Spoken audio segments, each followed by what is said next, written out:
सोना हमेशा से भारत की पहचान रहा है। शादी हो, त्योहार हो या फिर निवेश की बात हो, गोल्ड भारतीय परिवारों की पहली पसंद माना जाता है।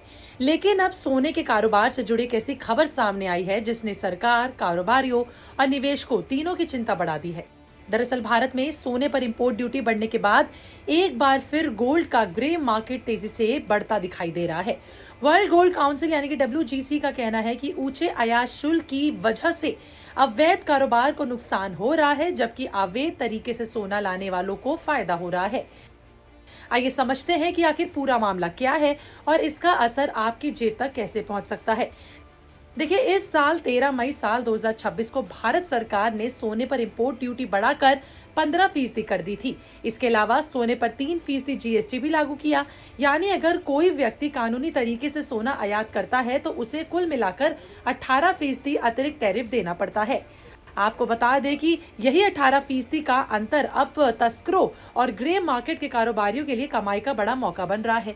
वर्ल्ड गोल्ड काउंसिल के भारत प्रमुख सचिन जैन का कहना है कि टैक्स का ये बड़ा अंतर अवैध कारोबार को बढ़ावा दे रहा है।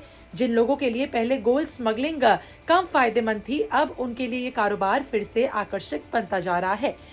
इसका असर अब सरकारी आंकड़ों पर भी दिखाई दे रहा है। सरकार के मुताबिक 13 मई से 30 जून के बीच जांच एजेंसियों ने करीबन 160 किलोग्राम सोना जब्त किया, जबकि इससे पहले 1 अप्रैल से 12 मई के बीच केवल 86.16 किलोग्राम सोना ही पकड़ा गया। यानी ड्यूटी बढ़ने के बाद जब्त किए गए सोने की मात्रा लगभग दोगुना हो गई है। अब दिलचस्प बात यह है कि पिछले 2 सालों में गोल्ड स्मगलिंग में लगातार कमी आई थी। साल 2024 में तस्करी घटकर 69.2 टन रह गई थी, जबकि उससे पहले ये 156 टन थी। इसके बाद साल 2025 में ये और घटकर सिर्फ 20.4 टन पहुंच गई थी। लेकिन अब हालात फिर से बदलते नजर आ रहे हैं।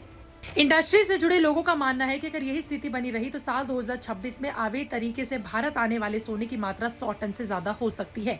अब सवाल ये कि इसका असर आम बाजारों पर क्या पड़ेगा। वर्ल्ड गोल्ड काउंसिल की रिपोर्ट के मुताबिक जून तिमाही में भारत का नेट गोल्ड इंपोर्ट सालाना आधार पर 23% घटकर 98.1 टन रह गया।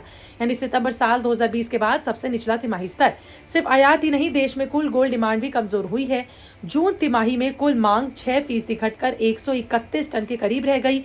इसकी सबसे बड़ी वजह ज्वेलरी की खरीद में आई गिरावट रही। हालांकि निवेश के उद्देश्य से सोने की खरीद मजबूत बनी हुई थी, जिससे कुल मिलाकर जो मांग है कुछ सहारा मिला। अब नजर डालते हैं खबर लिखे जाने तक 5 अगस्त साल 2026 एक्सपायरी वाले सोने की, तो 0.06% की बढ़त के साथ ही 1.42 लाख रुपए प्रति 10 ग्राम के आसपास कारोबार करता रहा।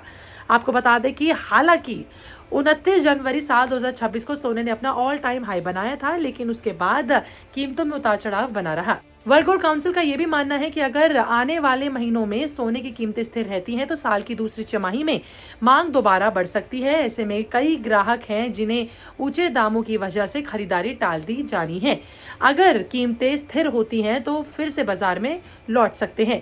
लेकिन फिलहाल सबसे बड़ी चुनौती यही है कि ऊंची इंपोर्ट ड्यूटी ने कानूनी कारोबार और ग्रे मार्केट के बीच का अंतर काफी बढ़ा दिया है।